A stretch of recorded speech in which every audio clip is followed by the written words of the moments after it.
Hello? Hello, can you hear me? Hi, I can hear you. Oh, perfect. How's it going? It's going pretty good. And I just want to say beforehand, obviously, I'm not going to be able to comment on certain things because I could get in trouble for that if people find out. But yeah, Okay. any other things I'll be able to answer. Okay. Can you give us a general idea of your background? Sure. So I was born in Ukraine. I spent about half my life there. And if you want to Google, it's a town called Zhovkva. It's just west of Lviv. Hmm? So very, very Western Ukraine, and you might see my biases there. I immigrated to Canada. I joined the army as soon as I had my citizenship, and I've been in ever since. And then in 2019, which is the seventh rotation, is when I went over to help train. Hello? Can you hear me? Now I can hear you, yes. Okay. Were you not able to hear me before? Or? I heard you up until you said 2019. Oh yeah, and 2019 is when I went over on Roto 7 Hmm? to help train. Got you. So you went over there to help train the Ukrainian armed forces in 2019. Correct. Can I Specifically, the snipers. the snipers? Can I Yes. ask you exactly what entailed that type of training? Like what exactly you did? So at that stage, the Canadian Army basically, because we spent a lot of time there already. This is the seventh year. Beforehand, it was us teaching a lot of the courses, and to the point where I was, we switched from mostly us teaching the courses to us helping teach the teacher, I guess you could say, and helping them, the Canadian Army, become more independent and be able to train their own guys, and specifically more up to the NATO standard. That's one thing we try to push a lot, is the NATO standard in Ukraine. Okay, got you. So I want. There's a bunch of questions, obviously, I want to ask around this, but I Hmm. wanted to ask you, what was your? This is a very important question. Obviously, a lot has happened since 2014, after the Russians took Crimea and the start of the Donbass crisis, and the Ukrainian military putting up not nearly the amount of resistance as we would have liked to have seen. Um, what do you think has changed in the period from 2014 to when you got there in 2019? And what did you see? Uh, there was a lot more unity, that's for sure. People had a bigger purpose, I guess, for Ukraine at that point. Uh, the army specifically, you could see that it was modernizing a lot. It was trying to grab equipment. And one of the biggest things that we saw is in their modernization is they were grabbing a lot of patents for certain weapons and equipment, and they were producing their own modernized weapons and equipment. For example, the snipers that we had, they licensed the AR-10, and they were producing their own AR-10s that they were then distributing. Okay, got you. And how do you think that has impacted the conflict or impacted their development as a military, them being able to produce their own equipment like that? Independence and having their own industry would basically give them a backbone where they wouldn't have to rely so heavily on other countries to supply it. However, like this was still the beginning stages of them transferring to their own military equipment production, right? Yeah.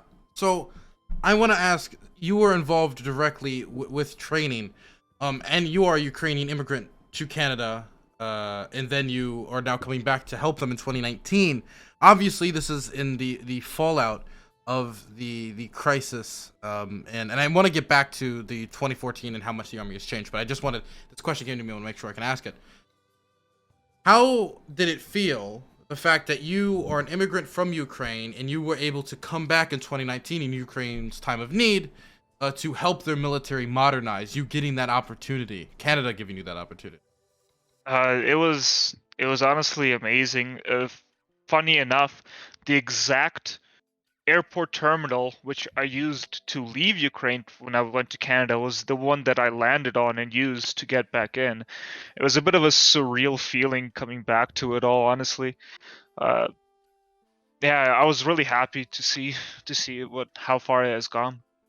So, how and but outside of patents, what do you think is some other stuff that has changed and when it comes to this independence, has changed between 2014 and now, not just 2019, and now, that has assisted them in putting up so much more resistance to Russian forces, to the point where the Russian blitzkrieg attempt, as many people are calling it, on the first day and the second day with the landing of VDV paratroopers out of Kiev, has failed, honestly, miserably. And now we're seeing logistic shortages. We're seeing the logistical lines being messed up. We're seeing food shortages. We're seeing fuel shortages amongst the Russians. We're seeing large columns of Russian armor just burnt out or just abandoned.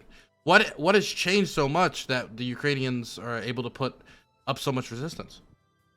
For one, I believe their trading doctrine changed quite heavily, especially with the other countries coming in to assist. You can say they were starting to develop their own in a way, like as they were gaining actual combat experience from the ATO, and like as they were progressing through their army and modernizing it, they were learning their own new lessons and using the experience of both what they learned on the ground and what the other countries are bringing in to help them develop new strategies, new doctrines, and work with their new equipment. Can you explain what the ATO is? ATO is what they called the Luhansk and Donetsk Hmm. regions where the actual combat was happening. If you Google, I can't remember the exact acronym. I think it was like anti-terrorist organization, if I remember right. But don't. It's been a while now since I remember what they called ATO. But ATO is basically the zone where they were operating in a combat capacity. Got you. Okay. So now that this conflict is playing out, and we're seeing all this violence on the ground, and you being there firsthand with many of these people, has there been anybody that, and I don't, of course, stay away from specifics, but has there been anybody you interacted with while in Ukraine during this training period that have talked to you about what the situation on the ground is like in places like Kiev or Uh, Kharkiv? so the base we were working at was actually north of Vizhhorod, which is just east of Kiev, like northeast. You can see it on the map. That's actually where we even stayed. Like that's where we were living while we were working with them. But the base itself is actually north of that, and it's basically been in the Russian controlled territories, if you will. I was able to get in contact a message one of the guys that I used to work with there, and it was like on the day of the invasion.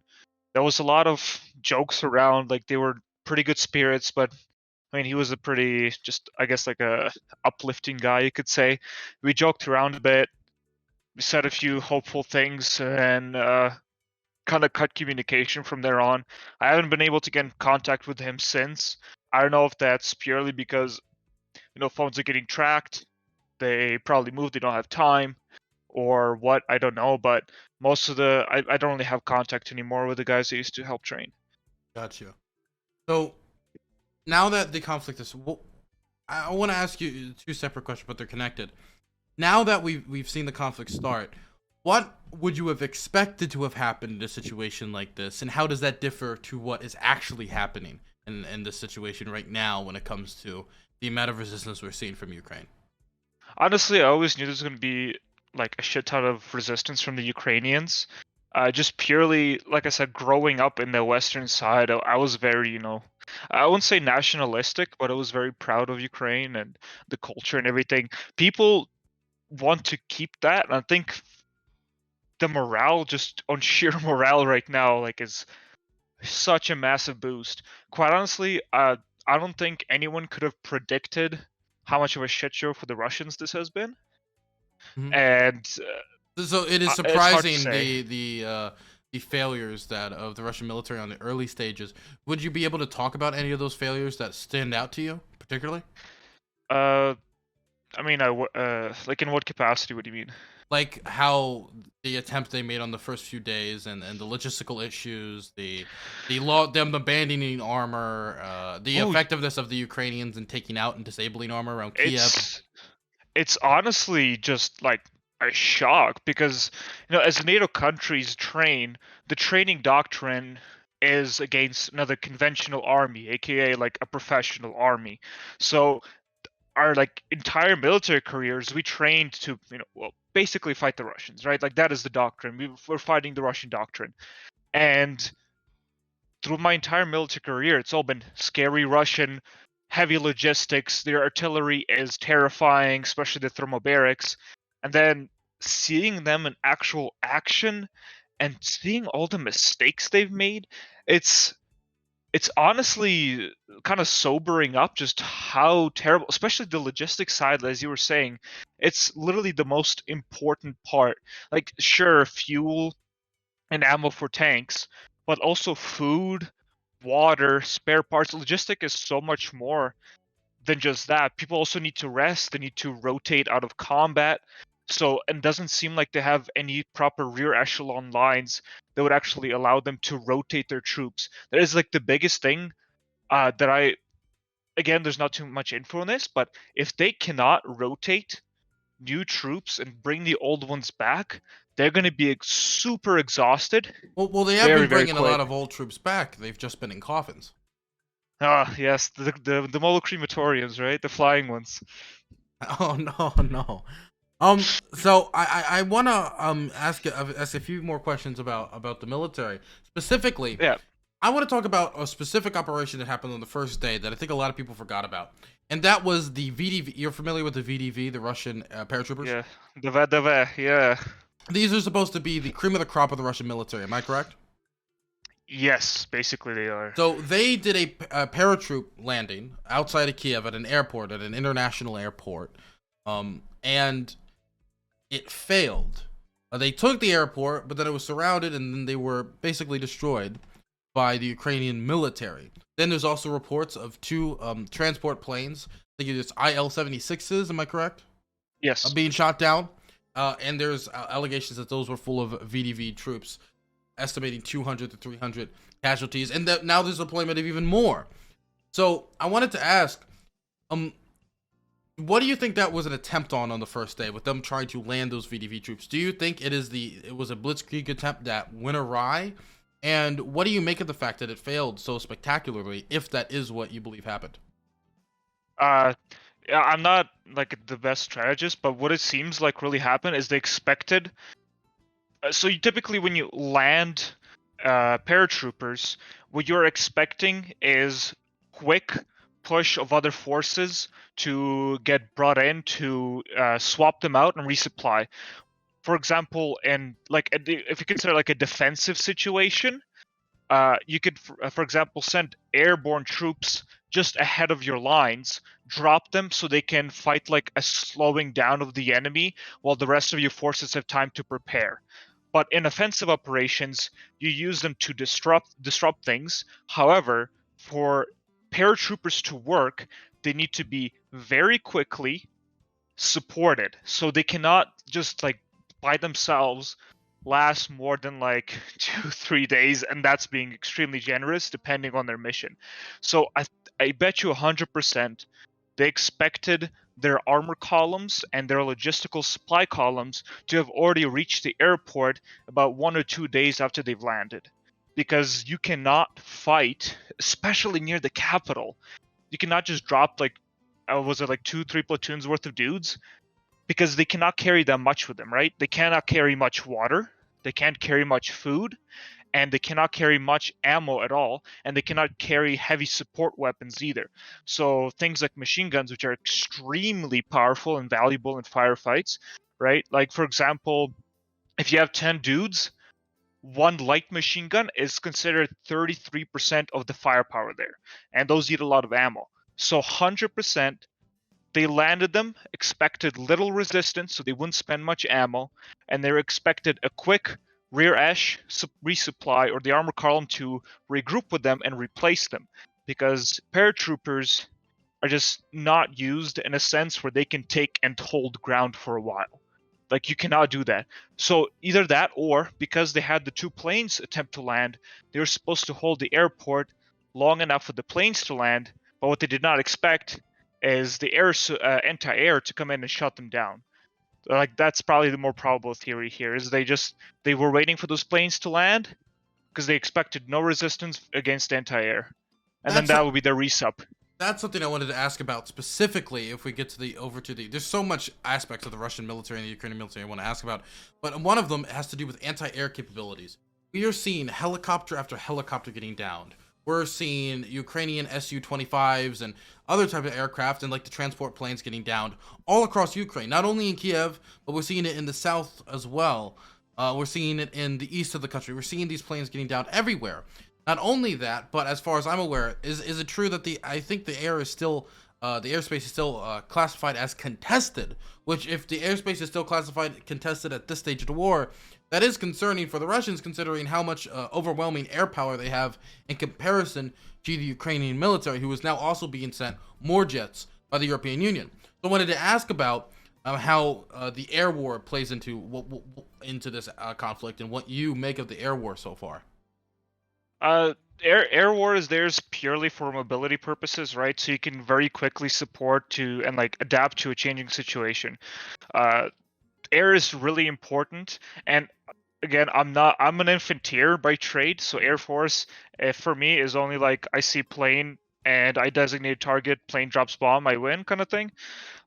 Just you know, grunt mentality here, but it's very important because Russia, I mean, they have the second largest air force in the world, but like them getting shut down shows that they're not using it responsibly or they have bad intel. Or, yeah, that's basically the two biggest reasons. Because if you remember, didn't they tweet out that like, oh, we have neutralized all Ukrainian air? I think they were legitimately caught by surprise, or they had just like didn't give a shit about their dudes getting shut down. Currently on stream, we are playing in the south of the country a Russian helicopter that was downed by the Ukrainian military. But not only were they caught on a surprise on the military front, but this is a separate thing. I just wanted to add this in for chat. But on the media front as well, multiple state Russian media outlets published articles talking about Putin putting an end to the quote-unquote Ukrainian question, and talked about how Ukraine has been brought back into the fold and has been conquered. And this is it was basically their George Bush mission accomplished speech on Russian state television. And so I feel like the entirety of the Russian military and Russian media and Russian leadership was caught off guard by not only the resistance of the Ukrainian armed forces when it comes to the airspace, but also on the ground as well. And that's what I wanted to move to a second. And that has to do with Ukrainian ambushes. That has to do with Ukrainian anti-armor capabilities. We have seen so much footage come out of Ukraine of just long lines of Russian armored vehicles just being burnt out, abandoned, or just stolen, straight up stolen by Ukrainian civilians who fill them with their own fuel, or they're already full of fuel, and just drive them off. What is going on with these Russian armored columns? Why are they being picked off and or stolen or abandoned? uh, Really bad tactics is all I can say. Logistical units are extremely protected most of the time. Uh, they are, like I said, extremely important. You can't run a war without logistics. I think it's purely just poor planning. I straight up think that they didn't think it would last this long, and they didn't plan to provide as much supply as they did. But even then, I mean, tanks are running out not too far in, where they should have expected to resupply by now. Usually, what you have is you'd set up special resupply points that are protected behind the lines. So you push in the new troops with brand new fuel, brand new ammo, while the guys who are exhausted, low ammo, low fuel, get pushed back. They resupply at the resupply point, and then they push in, and then you just keep like switching and switching and switching and switching, right? So them, I think it's honestly, well, okay.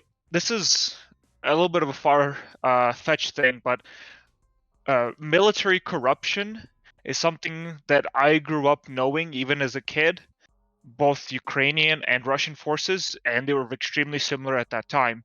And there were even public jokes on TV, and it was kind of like everyone knows the secret that higher commanders would actually sell fuel and ammo to get more money on the side because they were very poor. They wouldn't get much money.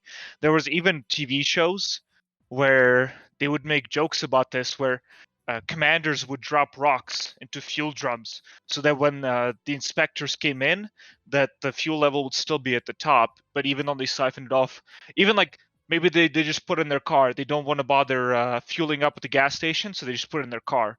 Like this was like a very well-known thing for people to do. And like the Ukrainian army, they modernized and they really try to beat up corruption to the point where it doesn't really happen much. Was that a But I main goal of the Zelensky administration? yes. So one of his biggest. So actually, I was in Ukraine during the election, right? Because that was in 2019, and I remember coming up to some of the soldiers and asking them, like, "Hey, what do you think of the election?" And a lot of them were like, "I don't know, man. Like, we should have kept the old president because he was like, he did a pretty good job in the transitory sense." But a lot of the soldiers were like kind of disappointed that Zelensky won because they saw him as someone who's won like kind of not too serious because yeah at that time he wasn't known for politics, he was only known for being on the comedy show, so a lot of people saw him as an idealist, but that's honestly the biggest reason why he got elected. But what at that time they weren't like, oh, we don't want this guy at all. They were still supportive of him, but at the time they were saying they were disappointed because they thought he would also give Luhansk and Donetsk away. They said that because he ran also on like politics of peace. He wanted peace, so they said that he might give those areas away without a fight, kind of thing. But yeah, at the time they just didn't find him. They find him idealistic, and then like there's no way that he can change the corruption in the government. It runs too deep. And actually, if I have a question for you, kind of, do you remember when you guys were watching his inauguration speech? He gave that Reagan quote about government Yeah, bad. yeah. As an American who's a left winger, quoting Ronald Reagan is not something that looks favorable to me. But then again, I understand that he's an actor getting into politics, so he wanted to quote an actor getting into politics. I think there might be another angle to that, and that specifically is that Ukraine and Russia, I think it's the post-Soviet states, have this very, very bad image of their government as just useless, extremely corrupt people. Like, especially in Ukraine, there was this big apathy about voting, specifically because people believe it would bring no change, that the system is so steadfast and its corruption that there's no way that people can actually make a change. So I think with that specifically, he was referring to the Ukrainians' dislike of the government in terms of its corruption. Okay, can I ask you a quick question? So I keep Yeah. getting just sent footage of just Russian tanks falling into rivers off of bridges or just falling off the roads. And then they just abandon these multi-million dollar vehicles. In certain instances, we're talking tens of millions of dollar Yeah. vehicles. And I'm just sitting there confused as to how they can't get this stuff out. So let's look at the picture I'm looking at right now. Yeah. What's happening here? Why is with all this Russian equipment literally just falling off the road? Uh, it's hard to say. With the rivers, it could be that the bridge either couldn't handle them, or you need a lot of the times when it's like, for example, Sorry to really interrupt you, dark. but that's something I've heard that a lot of times the Soviet era armor is actually damaging the streets of Ukraine, which is gonna need when eventually this war is over, it's gonna need to be rebuilt just through the use of armor transporting it. So that's the case with any heavy tracked vehicle because the weight pushes the tracks into the concrete, and when the tracks move, no, was it like 30-40 ton machines? They rip up the concrete, so it doesn't matter. Like even here, like in Canada and USA, if tanks don't run the road, they would destroy it completely. Like you need to repave those roads no matter what. Got it. But So Ukraine you're need repavement, but. got you. So about so you're telling me that the tank I'm looking at right now in the river is not just a newly designed Russian river submarine. It could be some secret technology I haven't seen. I haven't gotten an intelligence brief on something like that, but God, who knows those Russians. Who knows? Who knows what they're into? So for Mhm. sorry, go ahead, go ahead. No, continue. So for this particular picture, you can see the bridge. I don't know if that bridge could actually handle that tank, right? So Russian tanks are a little lighter, but who knows? Second of all, if they're crossing at night, it's extremely hard for the driver to see. Like people think the driver has like amazing, amazing sight, but one of the things that especially night vision sights do is they kill your perception of depth. So things like holes, big ruts, you cannot see them in night vision. Like they are extremely difficult to see. That's why a lot of times the commander will actually pop out and look. For this situation, also when heavy vehicles like that or really wide vehicles, which the T-72s and T-90 platforms are, they need ground guides to actually guide them through bridges, which will you need security for. So for example, a tank comes up to a bridge, right? That's an obstacle. They can't just cross it willy-nilly. They need to send out dudes across the bridge to set up security, to evaluate the bridge, whether it's even passable by tank. Then while the security is further up setting up, make sure they don't get ambushed going across the bridge. You need a ground guide, so a dude will actually come out from the tank and be like, you're too far left, you're too far right? They actually need to guide them. So it could happen here is they just Would didn't this give a all shit. be would this all be doubly true for Soviet era vehicles, which there was an excess of during this invasion? Yes, like no matter, it doesn't matter. It's just this is like the most basic strategy is that you need to ground guide large vehicles because especially in armored vehicles, you cannot see anything in those things. Like absolutely anything, especially the driver. That driver only has like two vision ports and he is almost completely blind. Like most of the time the commanders will be like turn left this much and then they'll go, right? Also, I'm being told that this tank is a T90, which is supposed to be one of the best tanks in the military. Am I correct in that? In the Russian military, yes. But what's notable is the T90 is just a modified T72, Yeah, like in its most can you basic tell form. me? Can you actually talk to me? And I know we're getting into deep, more specifics here. Can you tell me about the effectiveness of a lot of this Russian army? Because the Russian armor seems to be getting torn apart a lot of times by javelins, and I think it's called NLAWs, Yep. and soon possibly Panzerfausts provided by the Germans, and so they seem to be getting torn apart in these ambushes. So can you talk to me about the effectiveness of T-72s and T-90s and other armored Uh, vehicles like APCs that the Russians are using? Many of them Soviet era. Yeah, the APCs are actually especially scary. The tanks are one thing, but the tanks, if they're not supported by infantry, are absolutely useless because, like I said, they cannot see anything. So, infantry behind cover using anti-tank weapons such as the javelins, the NLAWs, honestly, even RPGs can fuck up the T90s pretty bad if they're using the tandem heads and like they're shooting them from the side, from the rear. Like even like any kind of shooting, for example explosions, artillery can actually almost flip tanks, but even getting an M kill on it by just taking its track out, that's huge because it takes a whole crew and logistical vehicles to put that track back on, right? Any like it can slow it down, but the capabilities of these vehicles are terrifying. uh, but again, like that necessitates that they actually have supplies. The T90s are decently scary. T-72s are scary because they can Unless take you're out a river. Exactly, but those are submarines. Those are not tanks. This is a submarine. This is a advanced Russian submarine. Continue. I'm sorry to interrupt you. No worries. Yeah, but there's actually this is more like a different topic, but armor in general is being considered more and more obsolete purely because you can just have a javelin that can take it out. And then one dude who trained on the javelin just killed three guys who it took thousands of dollars to train driving a very expensive machine that takes thousands of dollars to maintain. And, Uh, and of course, so millions of dollars to produce. Yes. So the biggest thing with tanks is they are scary when they are supported. So when there's other things like the APCs around them to take out smaller infantry because they have better eyes, and then other infantry to suppress again more infantry. The tanks are great only when they are supported by other vehicles. They cannot work alone. And honestly that goes for almost every single thing except for infantry. Like infantry is boosted by everyone else, but you need infantry for absolutely everything. I want to. So that's a question actually, because it seems that a lot of this is that they're basically the Russian soldiers are giving like basically zero to little information, not giving enough fuel, not giving enough food, not giving a lot of this stuff, and then they're not told a lot of information and are told to go in a certain direction. That seems to be the reports we're getting. The who knows how true they are, but they seemed as each day passes to be more and more true. I think a lot of these seem to be like Russian soldiers being told to go and take that village or go and take the city, and they just go in like convoy formation, and then they get ambushed, unsupported.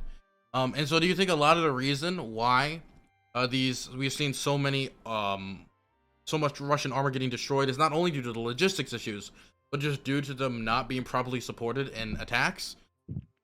Yeah, probably honestly that's the biggest reason is they're just not supported at all. You can't just punch armor and expect it to do damage because like they can't see, right? Support is the biggest thing.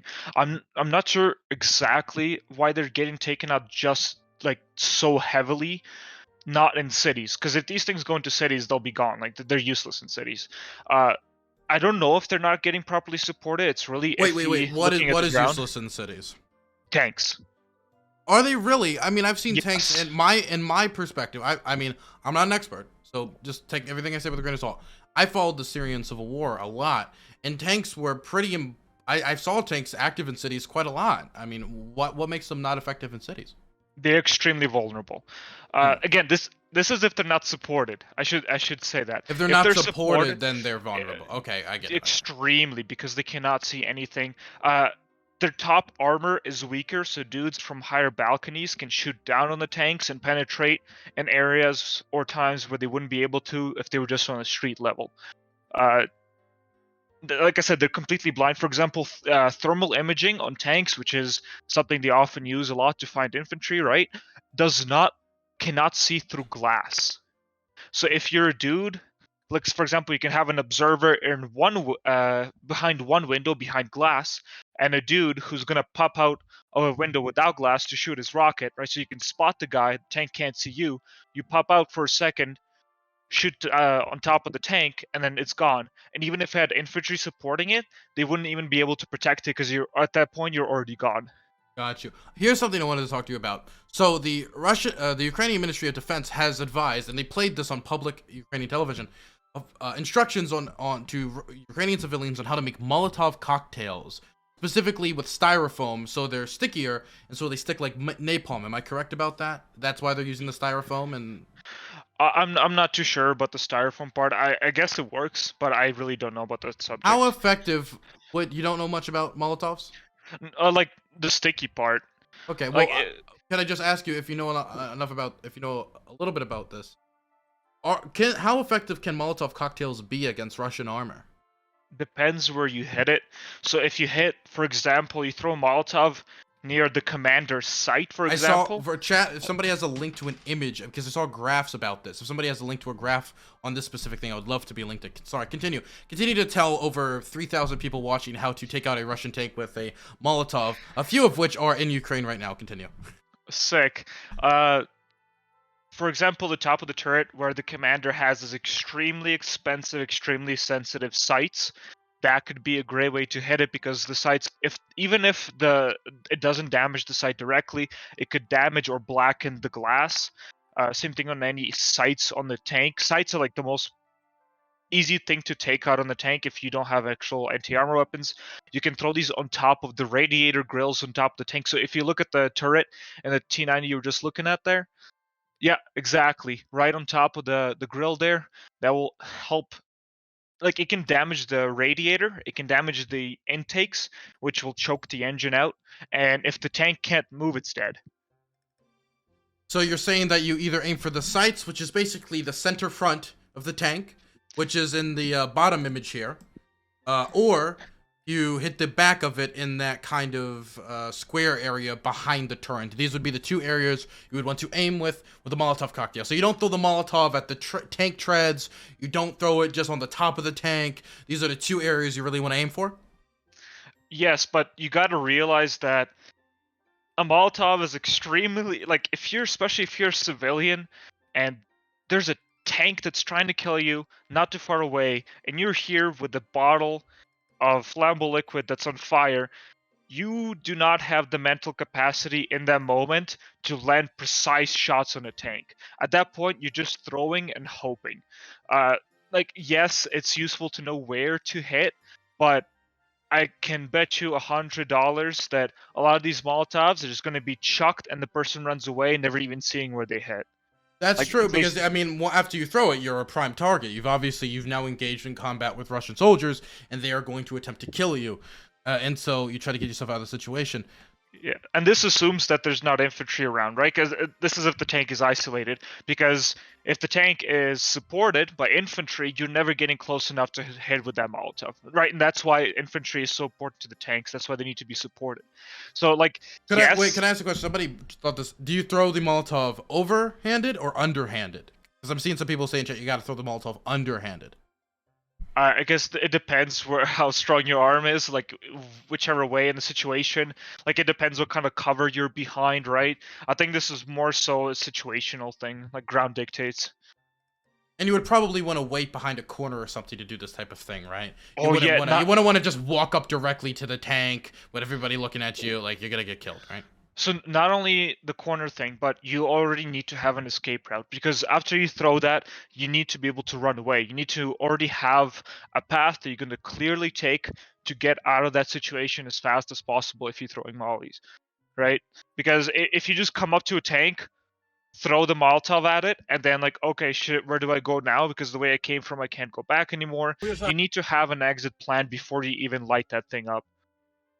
Got it. Now, what about other Russian equipment? Sorry, this Molotov stuff interests me a lot. We got footage of a drive-by Molotoving on screen right now of a van coming up to a Russian looks like truck and throwing Molotovs at the wheels and at the side of it before driving away. So I wanted to ask you, what about Molotovs on other types of vehicles? If it's, let's say, just a transport truck, or it's an APC, an armored personnel carrier, or something like that. Is there anywhere specific you would want to aim for those? Or could you basically just hit it anywhere? Just just hitting it will be the biggest challenge in the first place. But with trucks, it would be for the aim for the cabin, because if it sets something on fire inside the cabin, dude has to get the fuck out of the truck. Oh, sorry, am I swearing? Yeah, you're allowed to swear. I'm showing Okay, footage sweet. of people throwing Molotov cocktails at Russian vehicles. I think you're allowed to swear. Okay, sweet. Yeah, so just throw it anywhere.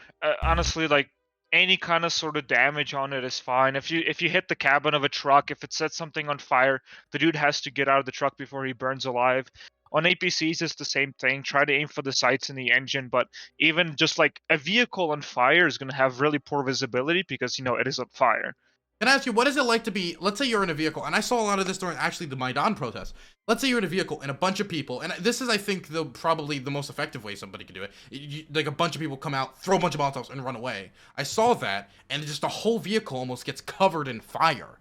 It's actually insane. What is it like to be inside one of those vehicles when that happens?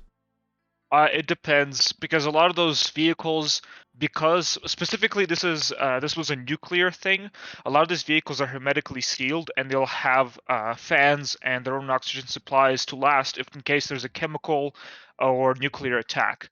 Uh, so it will be extremely shitty. No one wants to be in that situation, but it's really hard to say what kind of damage you'll do. It really depends where it hits, what kind of liquid you have. Got it. Like if because there could be something on top that's just not going to get damaged at all. Like it could damage antennas. Like that's going to be a big one. Communication. But yeah, at that point you're just throwing. You're hoping it hits or does anything at all.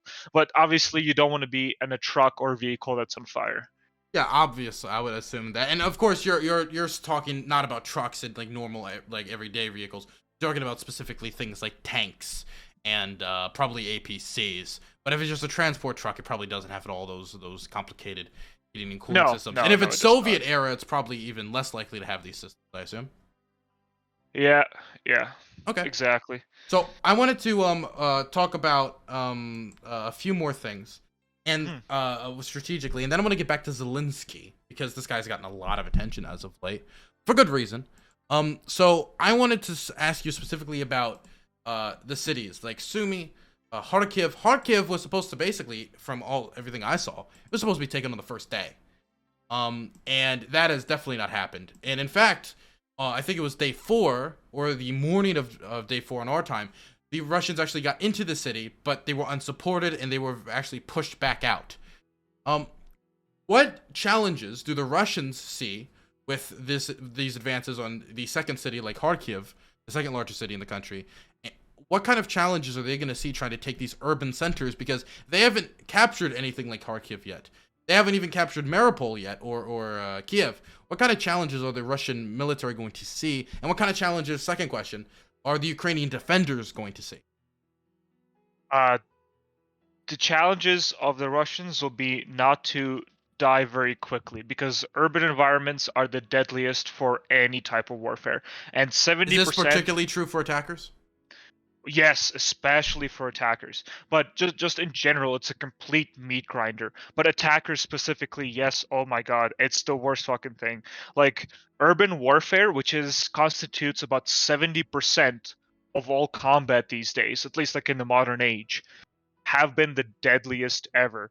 It's like it takes so many people to take a single building. It is ridiculous. Uh, like an apartment complex, like so some of those we see in Kiev, one apartment complex might take an entire brigade to take.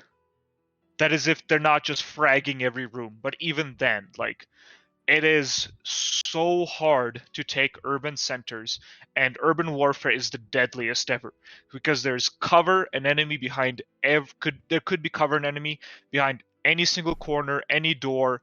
Booby traps are so easy to set up and they're so easy to go off. Urban centers are the worst to fight.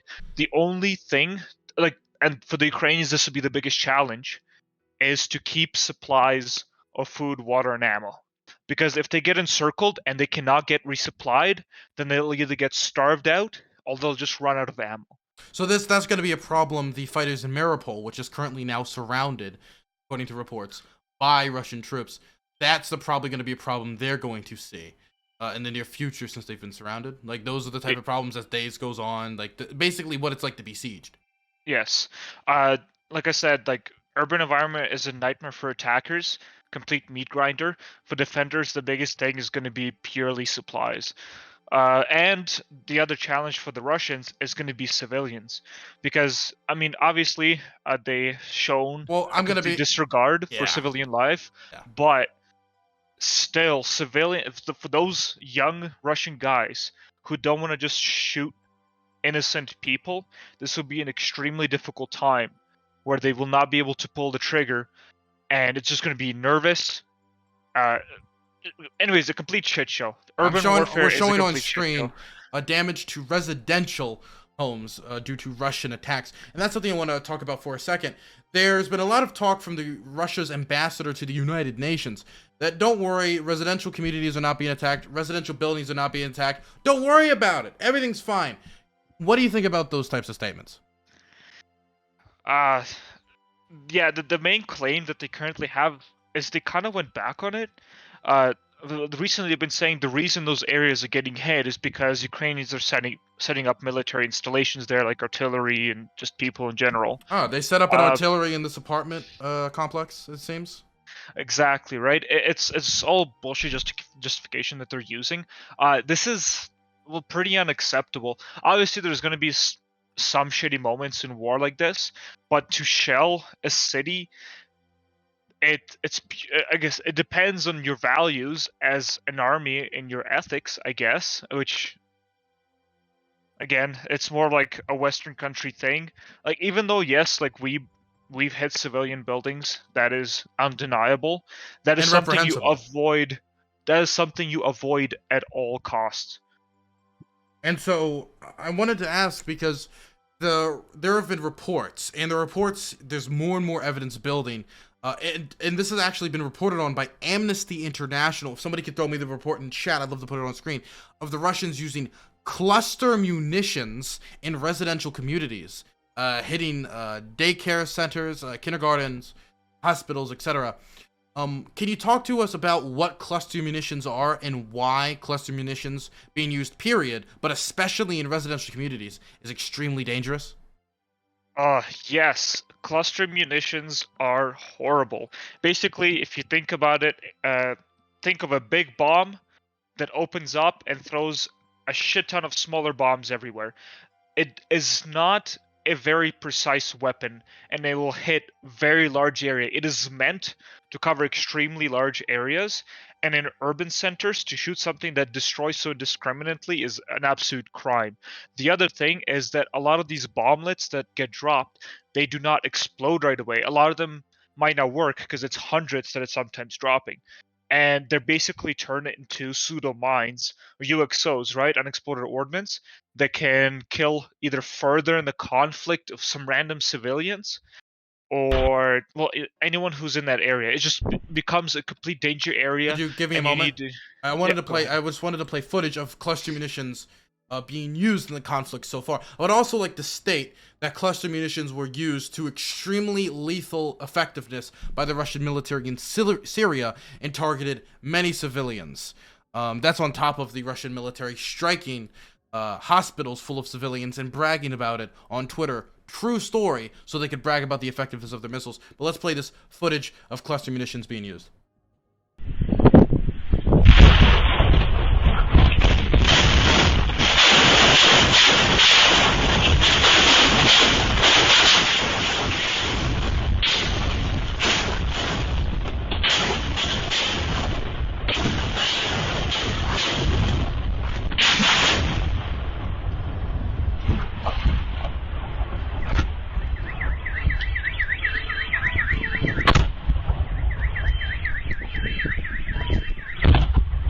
Okay, did you see what just happened? Did you see the video I just played on stream?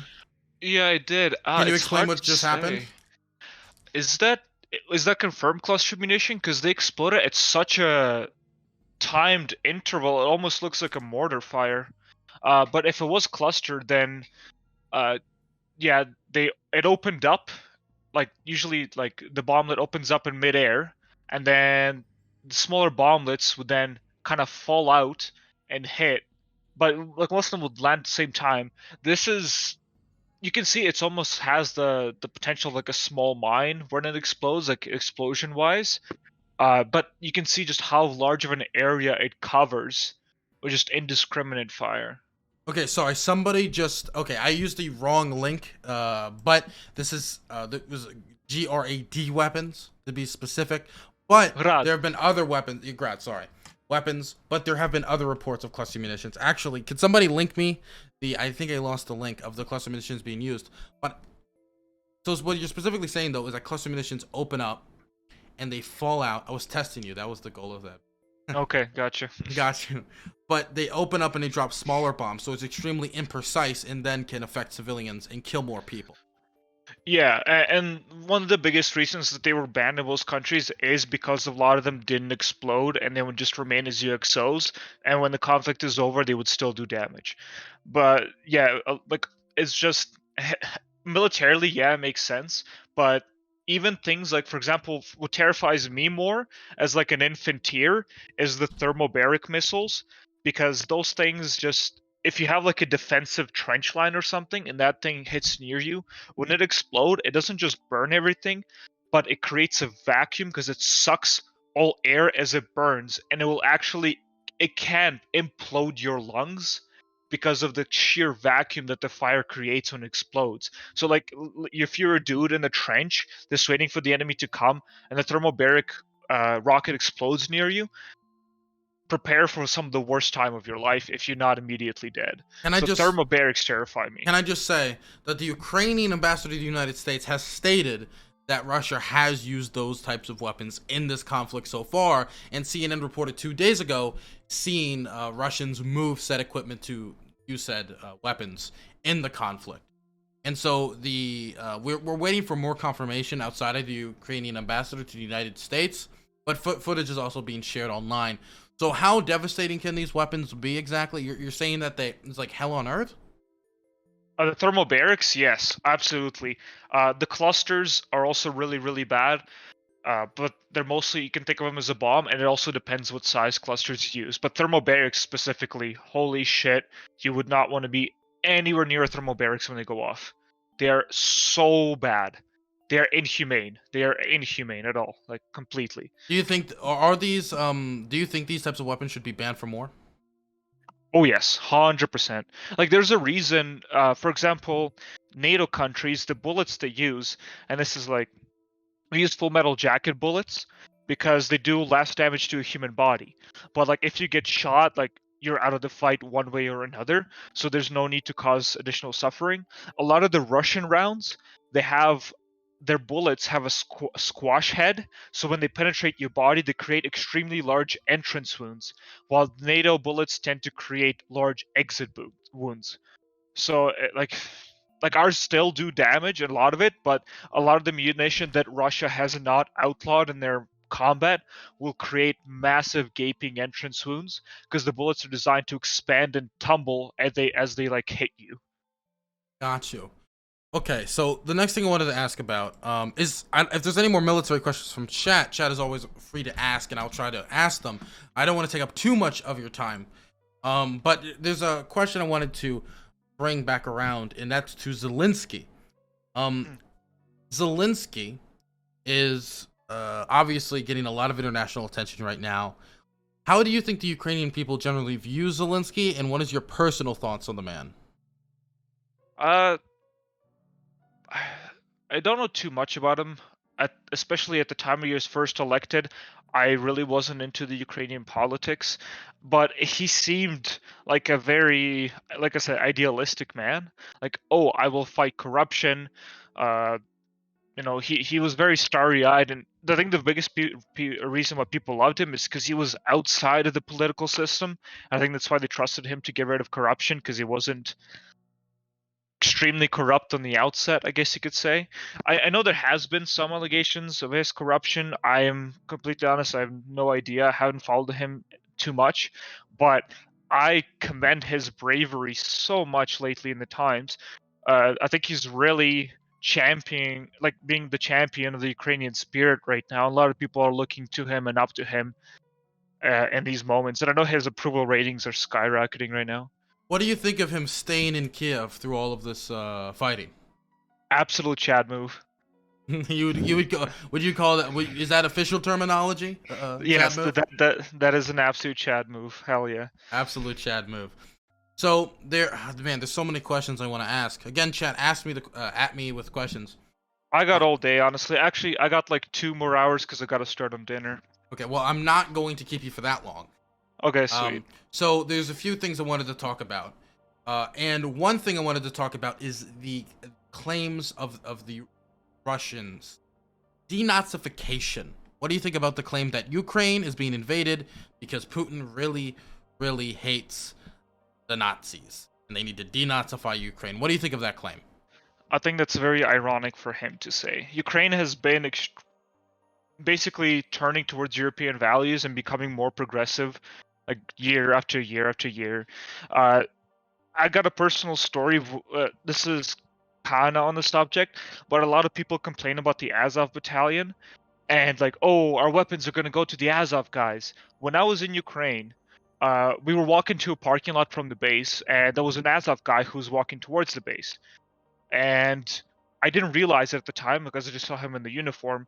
And when he came up to us, it's like very traditional, shake the hand, say hello to everybody you see on the way in the military base. And we were about to like come up and shake his hand, and he's like, no, no, no.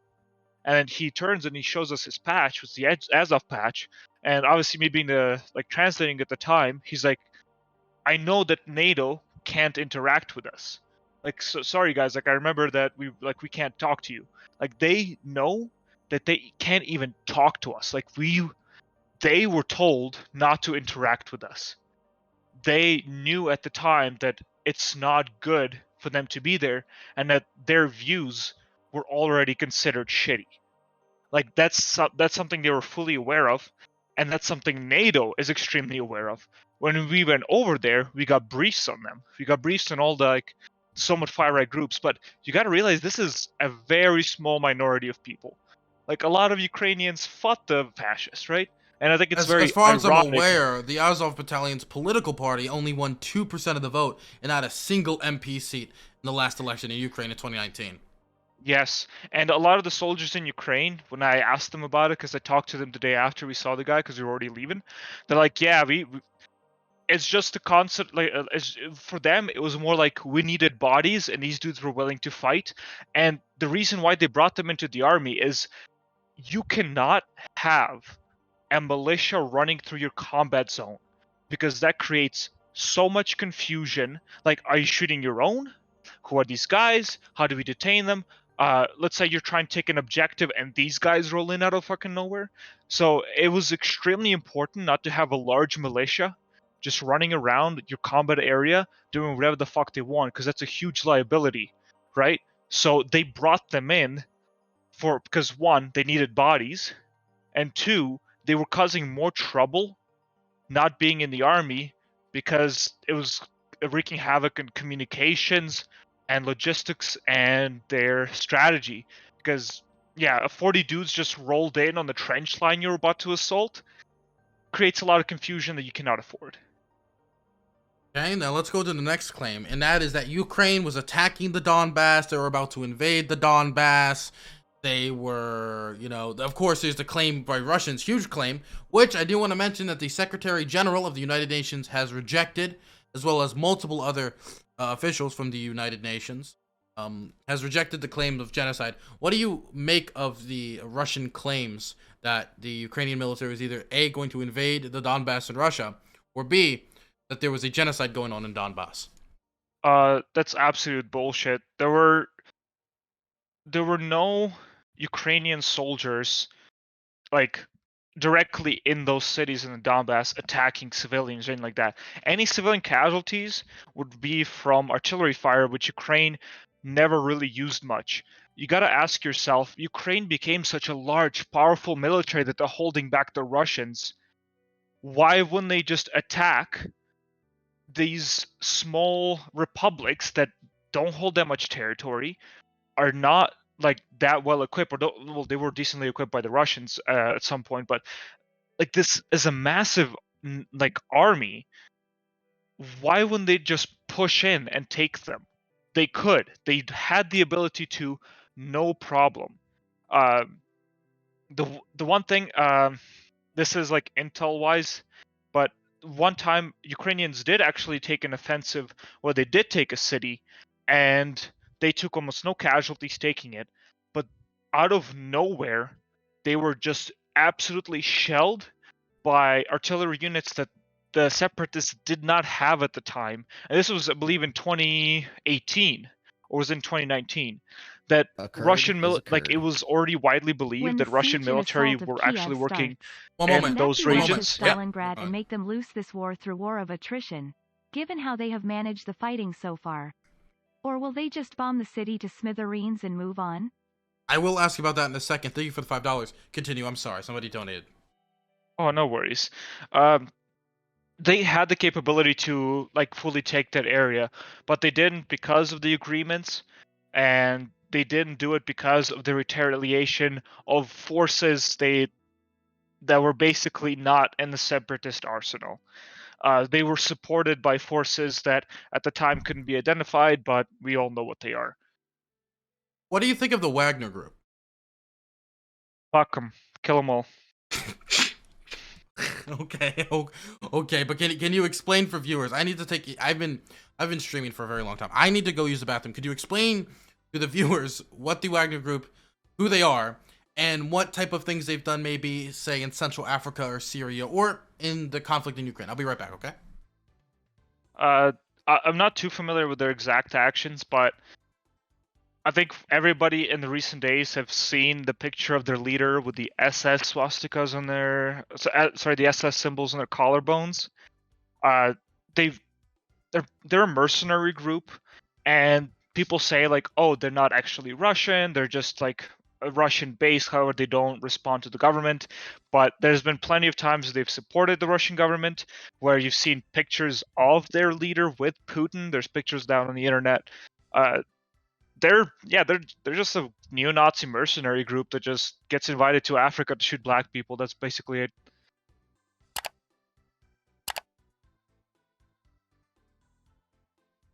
Okay, I'm back. I'm very sorry. Next question. Go ahead. I'll put up the picture of the Wagner Group leader, or somebody in chat could send me a link to a picture of the Wagner Group leader with the Nazi tattoos. I can talk about a little bit for the people who don't know. The Wagner Group have also committed, or been accused of committing war crimes in places like Syria and northeastern Africa and Central Africa, torturing people with sledgehammers, and as RAF with neo-Nazis. Next question I wanted to ask, and this is specifically about the weapons being donated. to Ukraine. How vital do you think American donated javelins and now German donated Panzerfausts, surface-to-air missiles, and now EU donated fighter jets? How impactful do you think all of these weapons being sent to Ukraine before and now are in the conflict so far? They're extremely impactful. Uh, Javelins specifically were designed from the outset to take out the Russian armor that's rolling through Ukraine right now. Like that is their purpose, right? So they were extremely effective. The biggest thing when I was in Ukraine that I saw that they needed was supplies in terms of ammo, equipment. They had plenty of people who were very willing, and they're going through that transition, but that's the kind of weapons exactly that they needed because they mostly just had they had ATGMs, they had RPGs, but those are very expensive, so they didn't have a large stockpile of them because it takes a lot of time and money to train someone on a weapon system like that. And it's actually also why I was so surprised how effective the javelins were, because it does take a while to train someone on that kind of weapon, and not just how to use it, but how to be very effective with it, right? Because there's a lot of strategy, there's a lot of special tactics that come to using that kind of weapon. So the Ukrainians being able to use those weapons is super good, and like the amount of time that they learned and trained a large amount of people to use them is very impressive. How do you think American javelins compare to British NLAWs? I know obviously the javelins are more expensive compared to NLAWs, but how do they differ? I don't know the exact stats, but I believe the NLAW is it should be a fire or forget weapon. However, the biggest difference is NLAWs basically go straight at the tank, while javelins can they will usually would do a top-down attack. Like I said before, armor on top of tanks is usually a lot thinner because they don't expect to get hit there. In fact, you'll see a lot of explosive reactive armor stacked on top of tanks to prevent javelin rockets. However, most javelins are what's called a tandem charge. So the front of the rocket, after the guidance unit, actually has an explosive that is designed to defeat the explosive reactive armor before the actual penetrator, like high explosive anti-tank penetrator, goes through the roof. The NLAWs, so yeah, but the NLAWs I believe is more of a direct attack. I don't know exactly with NLAWs. I haven't worked with them much. That's more of a British thing. But yeah, javelins are sick as fuck. Got you. Um, so the next thing I wanted to ask about is how much do you think Western provided, and specifically U.S. provided intelligence, is impacting the conflict? Uh, Intelligence from I'm actually not too sure how much intelligence the Ukrainians receive from America, so I can't really comment on that. But what I can say is that intelligence and specifically media has been one of the most impactful things in this since 2014. Uh, Information warfare was a lot more dangerous as well because there's a lot more conventions on how to one defend yourself from it and how to react to it. Like if for example, when we were in Ukraine, the Ukrainians were getting new weapons, and Russian state media posted a video explaining the new weapons the Ukrainians were going to get before the Ukrainians knew they were going to get them. It's so it's so dangerous just how much information they knew about each other and how easy it was to slip out uh like all this information. It was very public of a lot of things that were happening, but information is it's almost like another front in armies right now because of the impact that it has. And I don't mean just like intelligence that they gather about enemy positions, but people, like civilians, like TikTok, Twitter, just news media sway populations so hard and easy. It is extremely difficult to uh, combat media warfare right now because it's such a new thing. Okay. So I wanted to ask about something else too, and that is there were a ton of foreign fighters in Syria. for all sides of the conflict, basically. I particularly paid mine to the foreign fighters in the SDF. Macer Gifford, who actually fought with the YPG, is currently also in Ukraine, in Kiev, and he's going to be participating in its defense. And I wanted to ask you, what do you think is going to be the impact of Ukraine inviting foreign fighters to come and assist in its defense, and now, as of 4 hours ago, them even lifting visa requirements for foreign citizens wishing to join the fight against the Russian invasion? I think it's gonna have a positive impact, but it all depends on how they plan to structure their aid. And I actually plan to go over as well. Probably in a bit here. I have already gone Wait, through. do you plan on going to Ukraine to fight against the Russian invasion? Yeah, I've basically given it another 3-4 days to consider. I want to see how the situation changes, but I already set it up with my unit that if need be, they can like ramrod me through the release process out of the Canadian Army because obviously I cannot go as a member of NATO. That can ramrod me in 10 days through the system. I already have all the equipment I would need. Like I bought some of it, and then I have 2 more guys in my unit who want to go with me as well. So if the situation like doesn't change much and I still see a good push from Ukrainians to fight back, I'll definitely be joining. But if the peace talks keep going and if the fighting starts to slow down, if they start to go away, I'm still gonna come in, but as like help rebuild. Actually today I just got a message from my command a few hours ago that they're already looking for people with my language skills because I have it tested. So like I've been already as a translator that they might need me to help set up aid, like start using Canadian Army support from NATO countries to start sending aid. But we'll see because if that kind of falls through or it's not fast enough, and if the war is still super contested, I'm definitely going over because I just can't sit here and look at what's happening and not do anything. Like I've been in the infantry for 7 years. Like I had training, and I I just want to get into. I can't watch like my aunt's town got bombed on the first day when they had those missile strikes. She was in Lutsk, right, Hmm. and like the air base got struck there. And I just remember when it happened. I was actually at work, and all the guys were watching the live stream of the invasion. And I started calling up all my family in Ukraine, and my dad got a hold of my aunts, and they were still asleep. Like they didn't even know that Russia was coming to attack.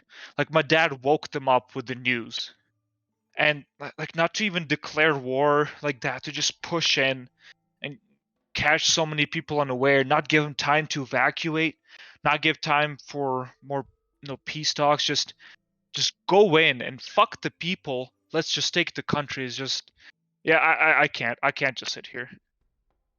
Well, no matter what decision you make, I respect you immensely. And if you do decide to go, I and everybody watching right now, I'm sure, would be praying for you and wishing you the best of luck and hoping you safe travels if you decide to go over there and fight against the Russian occupiers. Um, that you have my absolute respect. Thanks, Um, appreciate it.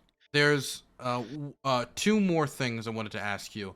One would be, let's say that because this is a possibility that the Russians reorganize their logistics, they use the rest of the military, which is still on the border, and they push deeper into Ukraine, and they end up taking the capital. They end up taking the most of the country, or the country as a whole. Who knows? Um, what kind of problems do you think the Russians would run into occupying Ukraine? Uh, if they get to the point of occupation, they will be in a country that is extremely unfriendly. Uh, I think especially the invasion, all it's done so far is galvanize the people and bring them closer together against this. In 2014, when protesters were told that they can't cover their head anymore after the police were beating them, like they passed the law where you can't have special head coverings like helmets because the police would beat people in the head. The people who wear helmets. People started wearing pots and pans, When people started beating them with clubs, people took back the police's shield and formed shield walls to protect themselves. When the police started firing live ammo on the protesters and started setting fires to the hotels where people were trying to heal, where they were getting first aid, people burned everything around them to create firewalls so the police couldn't get to them. We eventually scared the president so much he fled to Russia. People took over their country, people took back their freedom, and that was just a protest. And now you come in and you shoot kids, you destroy hospitals. There will be not a single chance that Russia can hold Ukraine and bring it down, because people are willing to sacrifice themselves and die for their freedom right now there. And there's not a single thing a police state can do to repress them. So, there's a million things like I still want to ask and stuff like that, but I do feel that I should probably wrap up this interview. And so I want to ask you, if you could say anything to Vladimir Putin, what would you say to him? Oh, if only I'd be so lucky to be in person with that guy. I'd say, I hope your days are numbered, because there is no way that what you've done is not going to go unpunished. Thank you so much for coming on the channel. This was probably my favorite interview of this crisis when it comes to informing people. Thank you so much. If there's any information or updates you want me to get out to people, please do tell me. Is there anything people that you know of right now that people can do to help Ukraine in its struggle against the invasion? Just donate. The biggest thing right now is helping the civilians, especially those crossing the border. Red Cross is on the Polish border trying to help the refugees, so anything from there helps, because those countries can't support that amount of people by themselves. Wonderful. Thank you so much, and you have a blessed day. And if you end up going to Ukraine to fight, good luck. Before we hang up, do you know what the response to Slava Ukraini is? What's that? Heroyam Slava. So it's actually like a full-on thing where it's almost, you can do it as a hello. So if someone comes up to you and be like Slava Ukraini, you would reply with Heroyam Slava, which means glory to the heroes. Okay? Oh, I just learned a little bit more. Thank you so much. Slava Ukraini. Heroyam Slava. Did I get it? You got it. Awesome. All right. Thanks for the call. You have a good one. Have a good one. Bye. Bye. What an amazing interview. Oh my goodness. What an amazing interview. Thank you so much for coming on. That was great. That was absolutely fantastic.